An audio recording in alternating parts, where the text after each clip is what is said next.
Charles Barkley is with us by phone from Los Angeles. Charles, it's Kevin Calabro and Steve Smith. Give us your impressions of Tim Duncan as a pro. What did you see from him during the 2 decades that he played in this league?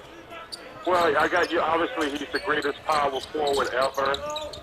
And to do it in one city makes it even more remarkable. You know, the guy was just, the thing that amazes me the most is when he wasn't the best player on the team, when he turned it over to Tony Parker and not Kawhi Leonard. The way he handled it with dignity, that's probably his greatest legacy. Charles, when you talk about Tim Duncan, like you said, so many people talk about him being a great teammate. Talk about his play, how he changed that power forward position, playing it at a 7-footer, and also playing alongside David Robinson. Them two, and the matchups you probably had with those guys.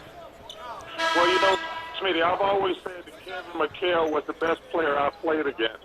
With his moves down on the post and everything, that made him remarkable and unstoppable. His up and under, his jump hook. And Tim Duncan was just probably a little more athletic than Kevin McHale. You know, I didn't play a lot against him, but just obviously I've been watching and broadcasting. But to me, like I say, Kevin McHale's the best player I ever played against. But Tim Duncan was just like him, but probably just a little more athletic, probably had a better jump shot. But like I say, he's easily the greatest power forward ever. And, man, to play in one city with that organization is amazing. Charles, you mentioned the greatest power forward to play ever, in your opinion. So you'd have to put, if you had a 12-man roster all time, he's on it, correct? Yeah, you know, I said in my list on the you know, I get grief. They're trying to put LeBron past Kobe and Tim Duncan. I said, he's not that yet. I said, you know, my top 5 are Michael, Oscar, Kareem, Bill Russell, and Wilt. And I got Kobe 6 and Tim Duncan 7. And I think you got Bird, Magic, Jerry West, Elgin Baylor, all those guys like 8, 9, 10, 11, 12, depending on where you want to put them. But LeBron's right there if he can win a few more championships. But I got him as the 7th greatest player ever, in my personal opinion. Charles, you mentioned longevity in one market, which is remarkable. Kobe, of course, comes to mind, and then the other, Dirk Nowitzki, who just got a 2-year contract from Dallas, coming into his 18th year at the age of 38. Are those days gone, you think?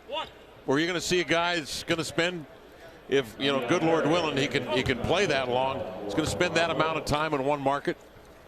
I hope not, because I love it when guys stay to play their entire career in one market. It's pretty amazing if you can do that, especially if you've been great. I'm not talking about role players, but if you've been a great player, I would love to see you play your entire career in one community. But, you know, Kevin, that's the one thing that made Tim Duncan so amazing. You remember now, he's turned that team over to Tony Parker and Ginobili a couple years. Now it's Kawhi Leonard and LaMarcus Aldridge. And how many superstars got the ego, well, lack of ego, to be able to do that? That's what makes him great also.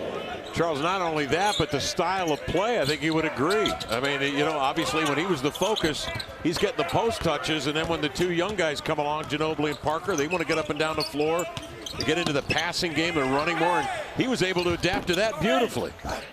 Yeah, he did. He was able to adapt to it. But like I say, that just means he has to check his ego at the door. Yeah. That's the point I'm trying to make about just being a remarkable teammate and just being a wonderful person. Because, listen, we all been around guys. Steve knows that some guys don't want to pass that torch. Right. Chuck, when you look at this team, San Antonio Spurs, as we transition from a Tim Duncan unbelievable career, they pick up Pau Gasol. What do you think they can do, and how far do you think they can go? Listen, I think before everybody has towards the championship, I think people got to talk about it. I love what the Clippers have done. I think going out getting more space is going to help them. They've obviously got to get healthy. But I really like what the Spurs did going out getting Pau Gasol. You know, it's going to be interesting with all them small guys the Warriors got. They're going to be able to score, but can they stop anybody or can they rebound? I think the same problems they had last year. Like I say, they got Kevin, who's a great player, but they're still going to have to rebound the ball and play defense on those big guys down low. Charles, we wish you were here, obviously, but we wish you the best. Have a great summer, man. We'll talk to you later. Hey, just listen, trust me, if I was there, I wouldn't be broadcasting. I'd be at the blackjack table. With a tea time tomorrow, no question. And we'd be there with you, brother. Thanks very much. Charles Barkley with us.